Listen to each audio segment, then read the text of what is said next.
అందరికీ నమస్కారం. ఇక్కడ విచ్చేసిన ప్రెస్ మిత్రులందరికీ కూడా నమస్కారం. ఈ రోజు మన పిసిసి అధ్యక్షులు మహేష్ కుమార్ గౌడ్ గారి ఆదేశాల మేరకు ఈ రోజు ప్రజావాణి కార్యక్రమానికి గాంధీ భవన్ కి రావడం జరిగింది.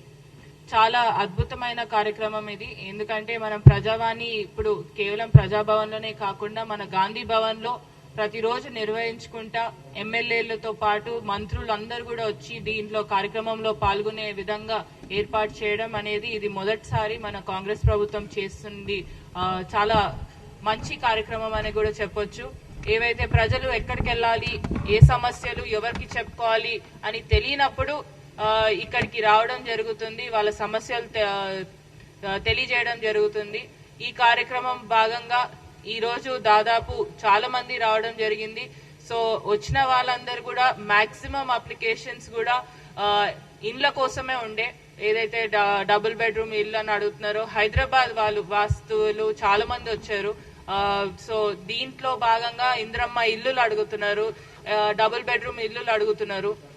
దాంట్లో కొన్ని సమస్యలు ఏవైతే ఉన్నాయో ల్యాండ్ ఇష్యూస్ కానివ్వండి, లేకపోతే అక్కడ లోకల్ గా వేరే రూరల్ కాన్స్టిట్యున్సీకి సంబంధించినవి చాలా తక్కువ ఉన్నాయి. సో అక్కడ సంబంధించిన ఎమ్మెల్యేలతోని సంబంధించిన అధికారులతోని మాట్లాడి ముందుకు వెళ్ళాము. సో అక్కడికక్కడే సాల్వ్ చేసే విధంగానే ప్రయత్నించినాము. అండ్ ఒకవేళ ఏమైనా సమస్యలు అక్కడికి వెళ్ళినాక కూడా ఒకవేళ ఇంకేమైనా ఇష్యూస్ ఉన్నా కూడా తప్పకుండా మళ్ళీ తిరిగి రమ్మని కూడా చెప్పడం జరిగింది. నంబర్స్ ఇవ్వడం జరిగింది వాళ్ళకి కాంటాక్ట్ చేయడానికి కూడా. సో ఈ భాగంగా ఈ రోజు ఏదైతే కాంగ్రెస్ ప్రభుత్వం వచ్చినప్పటి నుంచి కూడా ప్రజలకు అందుబాటులో ఉండుకుంటా ముందుకెళ్తుంది ప్రభుత్వం. ప్రజా ప్రభుత్వం అంటేనే ఇది అనే విధంగా ముందుకు సాగుతుంది ప్రభుత్వం. సో దీంట్లో భాగంగా ఇప్పటి వరకే మీరు చూసినట్లయితే జనాలు చాలా కూడా సంతోషంగా ఉన్నారు. వచ్చే పథకాలన్నీ కూడా మాకు అందే విధంగా చూడండి అని అడుగుతున్నారు. అదే విధంగా కూడా అక్కడున్న ఎవరైతే స్థానిక ఎమ్మెల్యేలు కానివ్వండి, ప్రతి ఒక్కరూ అదే ప్రయత్నంలో ఉన్నాము. సో దీంట్లో భాగంగా ఇప్పటికే చాలా మంది ఇప్పుడు లేటెస్ట్ గా రన్నింగ్ ఇష్యూస్ ఏవైతే రేషన్ కార్డ్స్ కానివ్వండి, ఇంద్రమ్మ ఇల్లులు, ఈ రెండే ముఖ్యంగా లాస్ట్ 10 years నుంచి కూడా వీళ్ళకి 10 years నుంచి రేషన్ కార్డులు రాకపోయినాయి, లేకపోతే ఇండ్లు కూడా రాకపోయినాయి.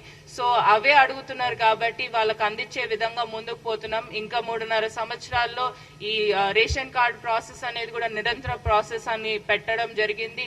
దాంట్లో భాగంగా ఇంద్రమ్మ ఇల్లులు కూడా ఈ విడతలో రాని వారికి కూడా మళ్ళీ వచ్చే విడతలు ఉంటాయి. ఆ వచ్చే విడతలో వాళ్ళందరినీ కూడా అకామిడేట్ అయ్యే విధంగా ప్రయత్నిస్తున్నాము. తప్పకుండా మన ముఖ్యమంత్రి గారు కానివ్వండి, మన అధ్యక్షులు మహేష్ కుమార్ గౌడ్ కానివ్వండి, పార్టీ ప్లస్ గవర్నమెంట్ కలిపికట్టుగా ముందుకు సాగుతున్నాం. దీంట్లో భాగంగా ఈ ప్రజావాణి అనేది కూడా చాలా అద్భుతమైన ప్రోగ్రామ్. సో తప్పకుండా ఏవైతే ఇష్యూస్ ఉన్నాయో కూడా సాల్వ్ చేసే విధంగానే ముందుకెళ్తామని కూడా తెలియజేస్తున్నాం.